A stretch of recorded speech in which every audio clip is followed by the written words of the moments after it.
भौतिकवादी दुनिया शुरू हो जाती है 2500 वर्ष की। उस 2500 वर्ष की दुनिया में फिर प्रकृति का राज्य चलता है।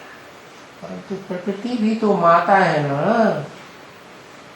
नीचे किस्म की नंबर 2 की माता तो है, लेकिन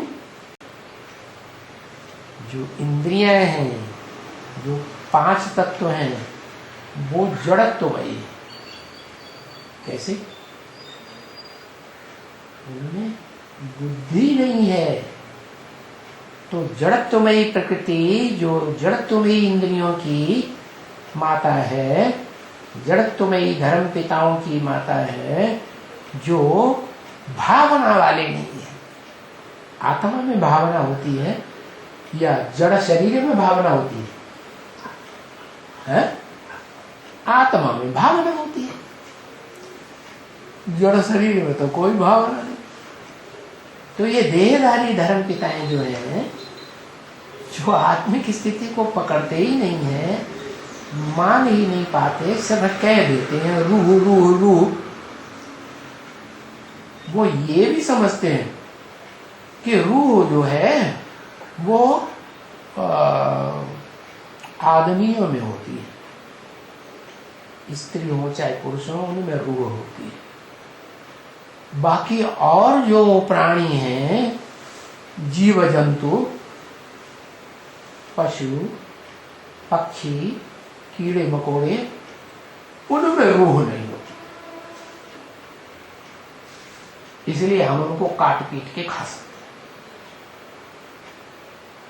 हैं, ऐसी भावना रखते। तो देखो,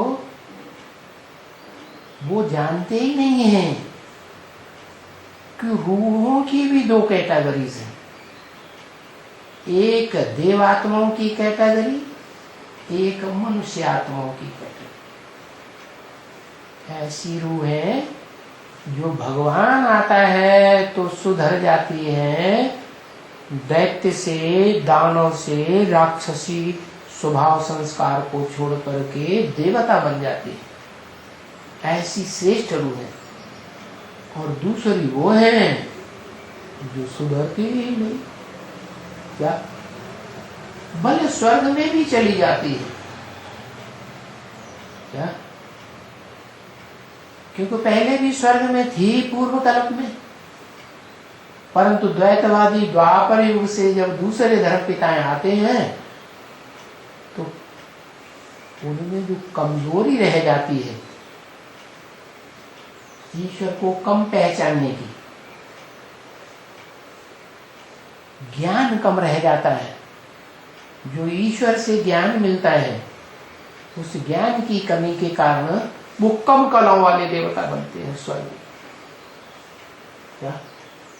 जो कम कलाओं वाले देवता बनते हैं, कमजोर मनुष्य आत्माएं सुधरी हुई बनी, वो द्वैतवादी द्वापर युग से आते आते धर्म पिताओं के चुंगल में फंस जाए।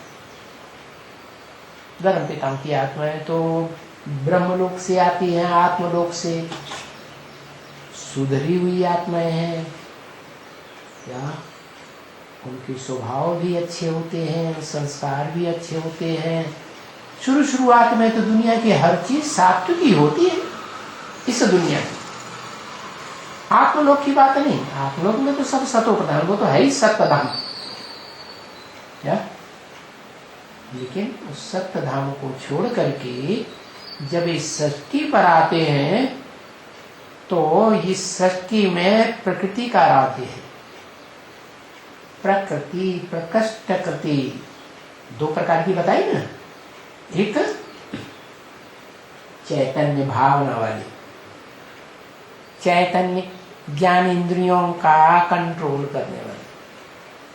दूसरी जो है वो भ्रष्ट इंद्रियों की मुखिया है। भ्रष्ट इंद्रियों से जो कार्य करते हैं द्वैतवादी धर्म पिताएं और उनके फॉलोअर्स, उनको विशेष महत्व देती है। तो